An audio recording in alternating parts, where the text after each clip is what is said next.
12 weeks, 33 volunteers, 600 meters of bag, and 25 tons of soil. And this is what we have.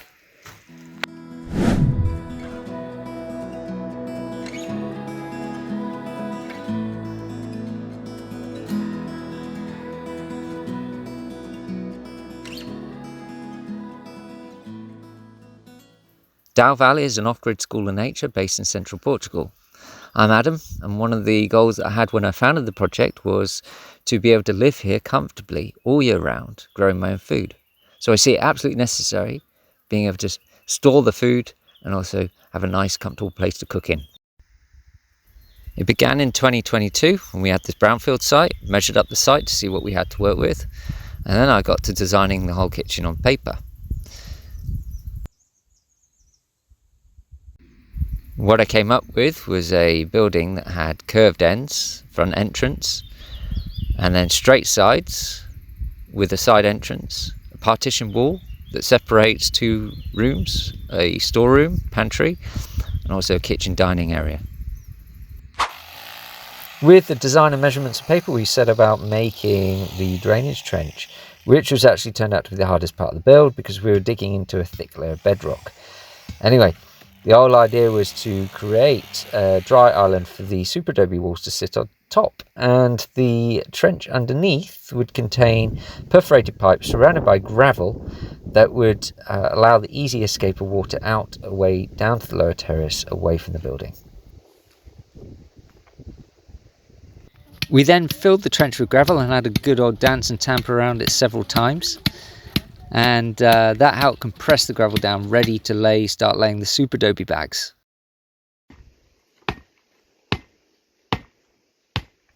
After we laid down the first layer, we got the door forms in place, which are these wooden frames that help us mould the shape of the doorway. And the rectangle here, but you can see that we added these hemisphere arches. So as a Roman arch, I thought it would be a really nice feature for this Superadobe building.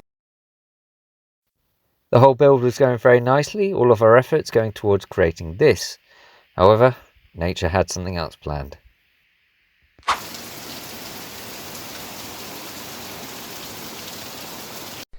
It's rainy season at Dow Valley, middle of November. The rain's actually stopped us from completing this, the finish of the Superadobe kitchen. With 5 weeks of non-stop rain, inevitably we had to put the building on hold. So we look forward to starting it again next year. With the rains long gone and the cold, frosty mornings of the winter subsiding, we were able to get back started on the Superadobe building. And spring 2023 brought some fresh new faces with some amazing ideas. Hello, Mikey. Hello, Chunk.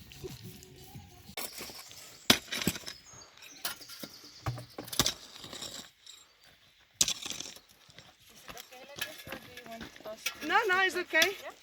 For now it's good.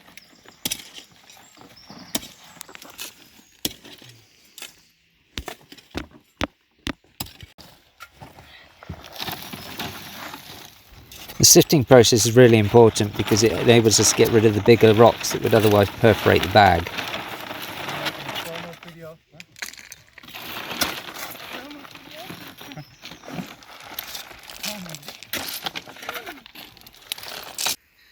There's a river just over there, and wherever there's a river there's always soil with a high proportion of sand.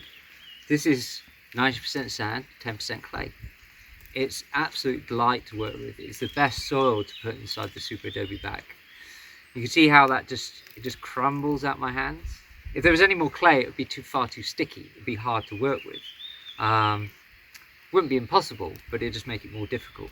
Now, how do you test this? You can fill a jar half with this and then the other half with water, and you can measure the different layers of sediment that settle.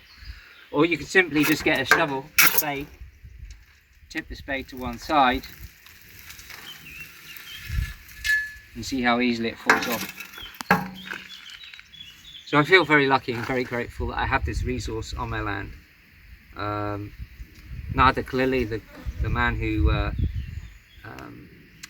brought the method of Superadobe to life, he said if it's affordable and it's available, then it is sustainable. The process of laying the Superadobe bag begins with creating the mix that's going to go into the bag. And that involves adding some hydraulic lime and water to the earth that we've dug out of the ground. Just a little bit more, huh? Yeah, I'm going to scrape the sides.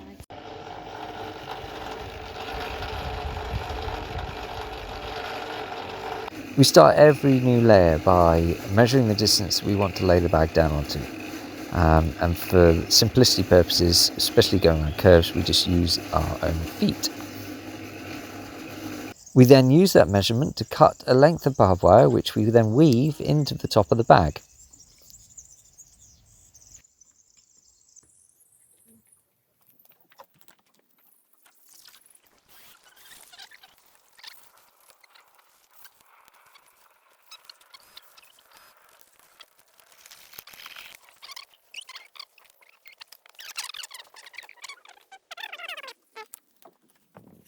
One important thing to understand about the nature of barbed wire that will help you in the process of threading barbed wire into the bag is that it has a natural tendency to spring and coil. You can use that to your advantage by having the assistance of someone else turning the barbed wire along its axis. That helps angle the barb downwards so that you're able to insert the barb laterally into the bag, not vertically, laterally. The spring of the barbed wire will then lift the bag up slightly, creating an element of tension, and that tension holds the barbed wire and the bag that's going to go on top of the barbed wire in place.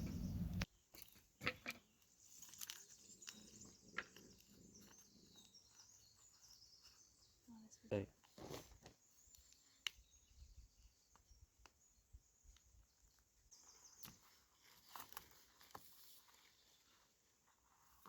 away from me, or away from you. Yeah.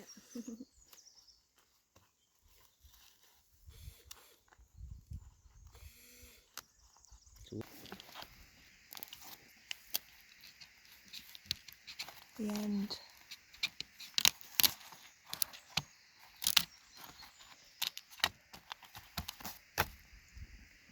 Great, now we're ready for a bag.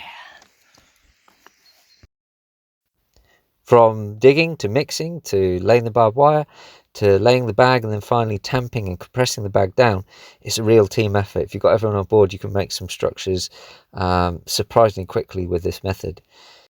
I really enjoy laying the bag down, provided I've got enough people, laying the bag down in situ, because you could have a bag with no breaks, no joints. It's seamless from A to B, and that means the bag will maintain its integrity throughout.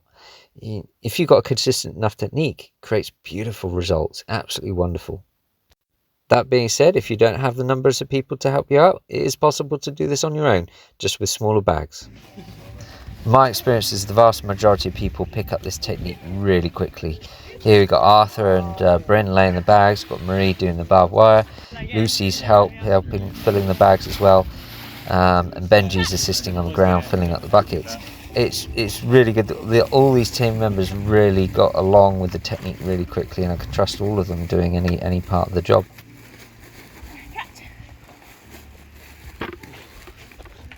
3,000. Yeah, you want to put that foot back onto that leg? Yeah. Am I right if I stand? Yep. Not completely secure yet. Maybe one more. Finish him off and finish me off, and then you get sloppy seconds.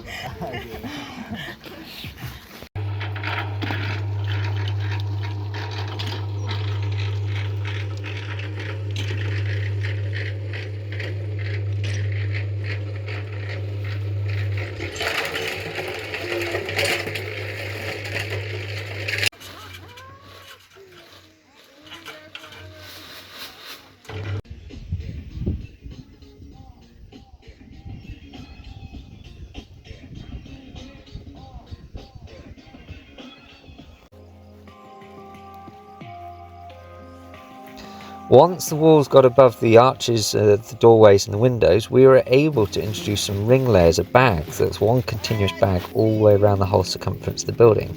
However, our technique for filling had to change. So here is Sarah is filling the bag on the ground level and then passing the bag up to Shane.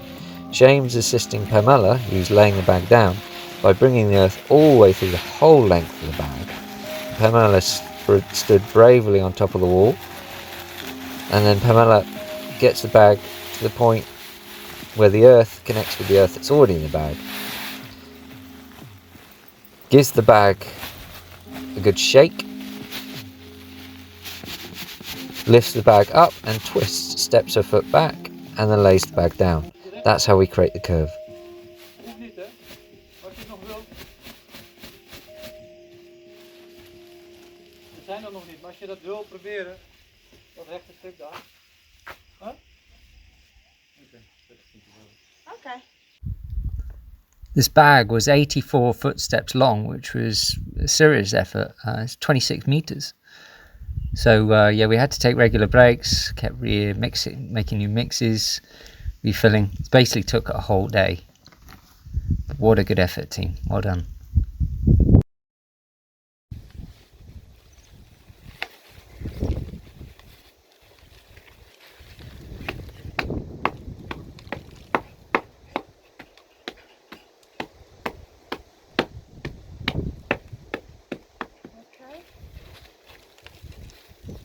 Yeah, I think it's good, no? Because once we thump this, it's gonna soft. Twist one time. Yeah.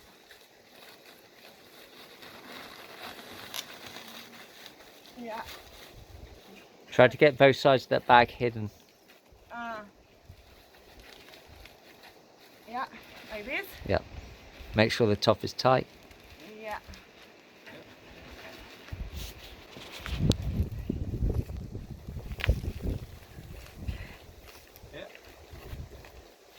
Okay, come closer. 1, 2. Yeah. Right. Woo!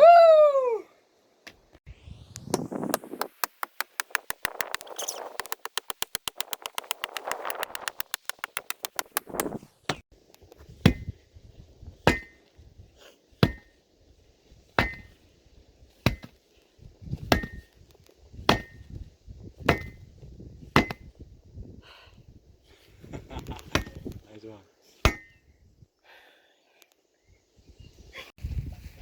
With the final ring layer bag laid down, and after a nice weekend off, we started fitting the roof beams, which is an improvised technique using barbed wire and bags that were packed full with a mix that was with a higher proportion of cement to help solidify that bag down.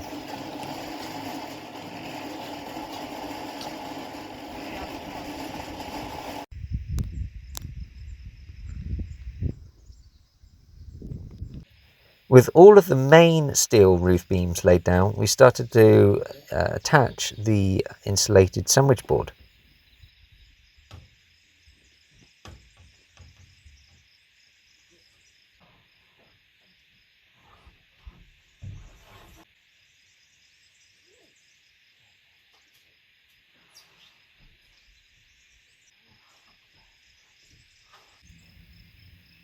We used string held at both ends of the steel beam so that we knew exactly where to put the screws and fix down the insulated sandwich board.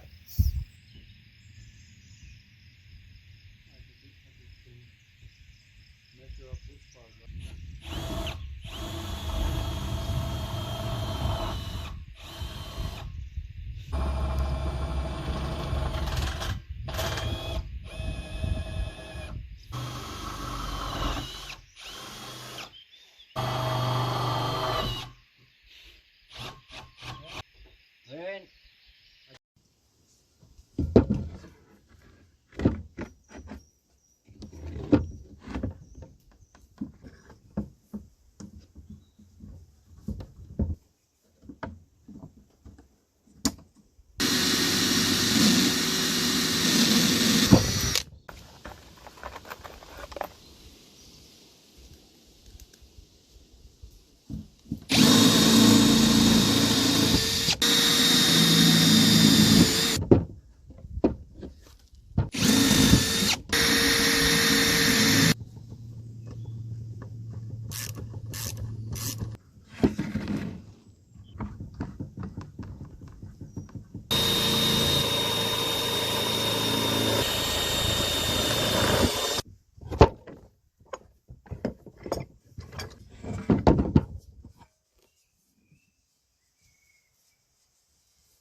Now I've set this final cross beam in place, it's necessary to try and fix it down so that the whole roof structure becomes integrated with the rest of the building.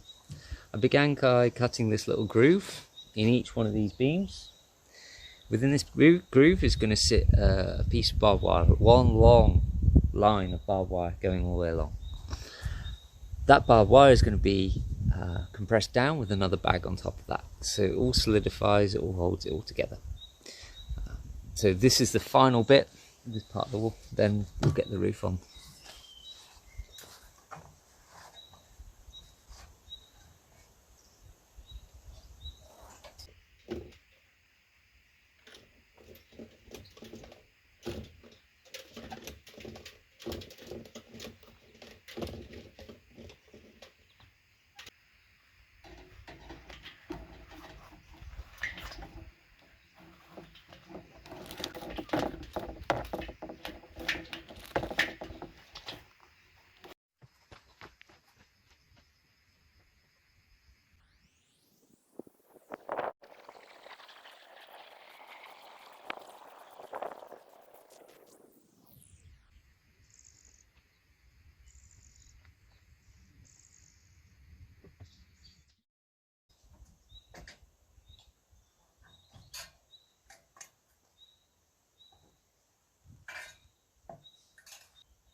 This first beam here is the only one that's not going to have the barbed wire on this layer because it's slightly higher. I need to put a bag underneath and then a bag on top, so I'm going to layer this one separately.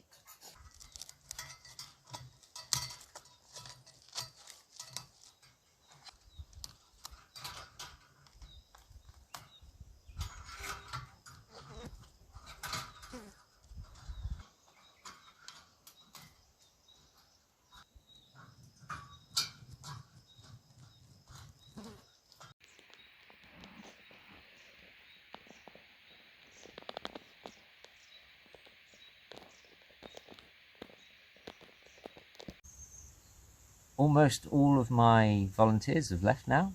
I've been really grateful for the help they've given me so far. They've enabled me to get to the point where I'm able to work confidently on my own in order to put this roof on top of the walls. There's one little section of wall left to do, the part in between the final roof beams up here on this far end. But as helpfully pointed out by one of my friends, Joey, thank you Joey, is that when I take these door forms out, there may be some degree of settling. The arches may come down slightly. So before I do any more work on the roof, I have to take these forms out and allow things to settle. So that's what I'm going to do now. One problem is they're very, very fixed and firm in place. So I have to actually dismantle the forms themselves, unfortunately. Here we go.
Wait.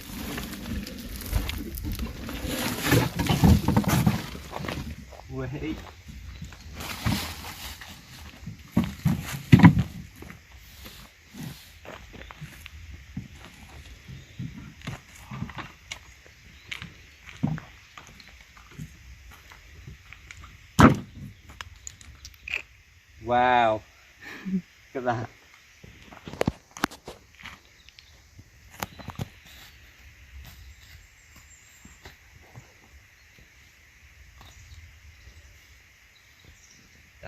awesome.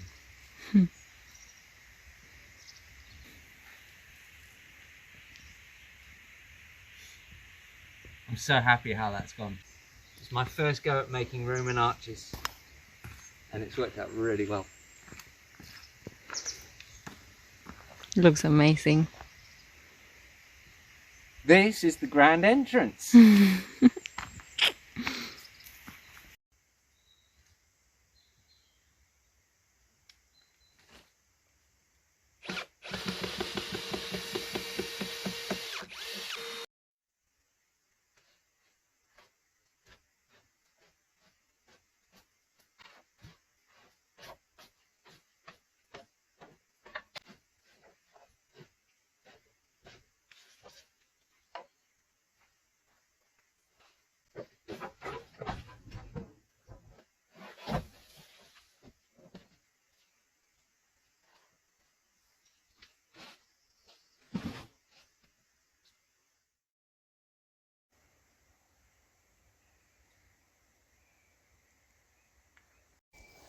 After the brief and exciting interlude of removing the forms for the doorways and windows, I've returned to laying down the bag in between these beams, setting these final cross beams in place.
The cement mixer that I had borrowed had to be given back, so I've returned to the old-fashioned style of mixing by hand.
So now we come to the final bit. Time to fit the rest of the roof panels. We've already got some done.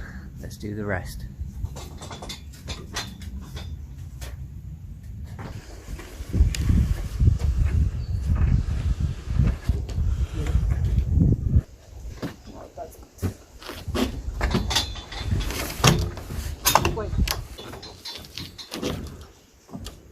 You're like a little monkey. Yeah, I was thinking the same.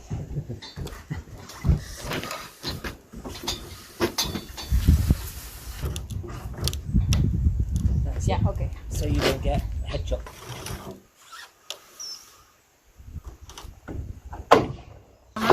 Yes, I'm good. This is the worst part. Can you put...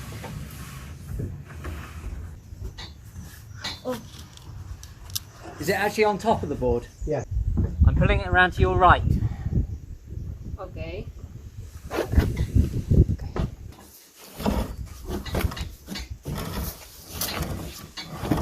How much space do you have on the table? Not much. Yeah, and also I have to go. Yeah.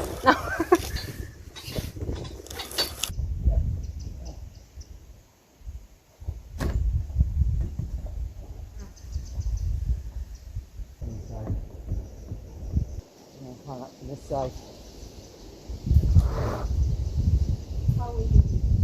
Well,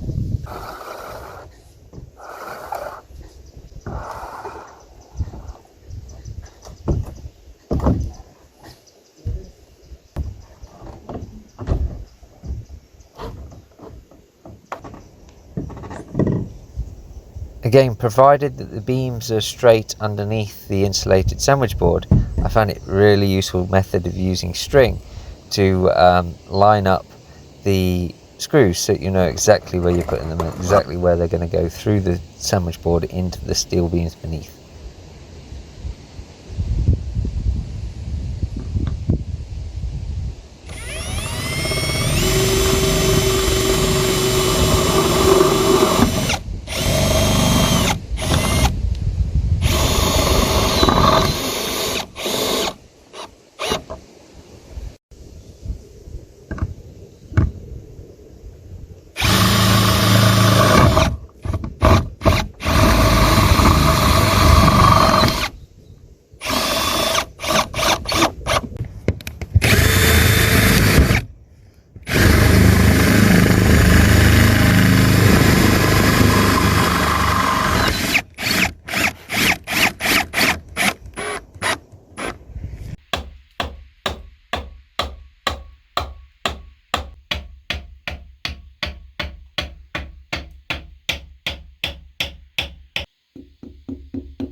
This archway is the front entrance of the building. Wherever you have a curved wall and an opening in that curved wall, you have a weakness. Because in order to get the curve, we needed to twist the bag. The bag wants to naturally uncurl. So we had to put a buttress in place, and this is what these arms are for. I've started plastering them because it's necessary to try and protect the bag from the UV light, otherwise they'll start breaking down. That's going to take a long time, so I'll show you now. But come on in, I'll show you the rest of the building.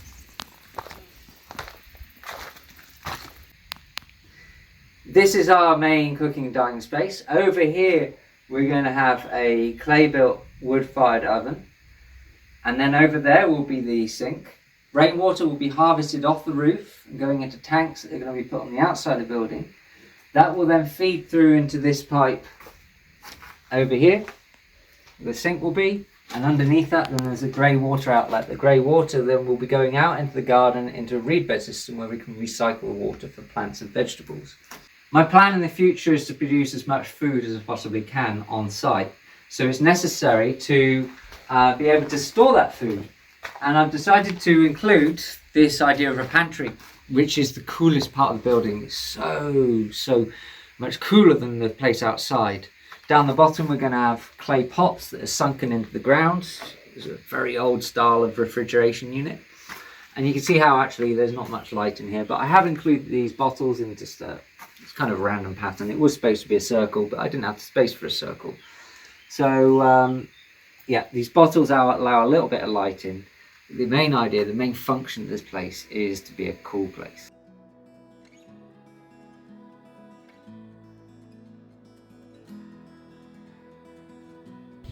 This insulated sandwich board is a composite material used by modern construction methods, and so it comes in a standardised form. It's rectangular. It could be square, but it's rectangular. I've used it to fit a curved end building, so I've had to cut it, and you can see how it's a little bit messy. I'm going to be tidying that up. We'll also be weatherproofing the foam on the outside. But to zoom out a little bit, you see how it fits the curve of the end of the building really well. I really like it. I'm really happy with this result. I want to be able to use the roof for rainwater harvesting, and the pitch of the roof slopes down in this direction.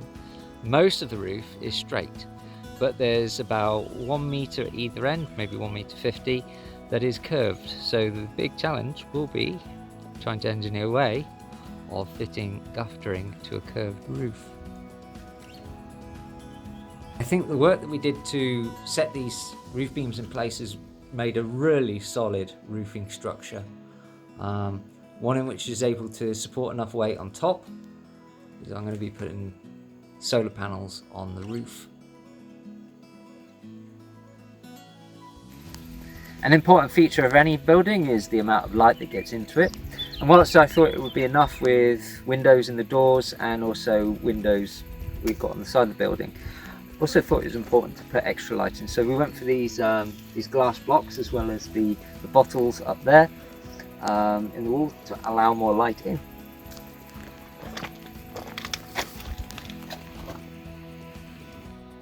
One observation I've made in Moroccan style and traditional Portuguese buildings is that they don't actually have a lot of light in them. I think this is the way of reducing the amount of heat within the building, and here I feel that we have the perfect balance.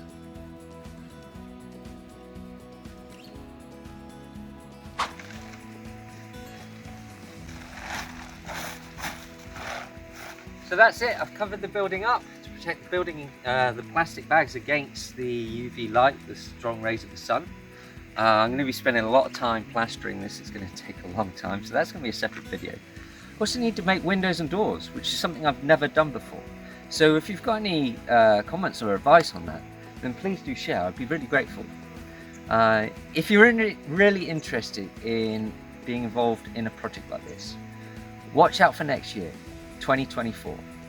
I need 10 enthusiastic souls to come along and help me build our first Superadobe dome. So I'll be leaving details in the description below. You can contact me via that. So if you enjoy watching this video, please like, comment, subscribe and share, and I will see you next time. Ciao for now.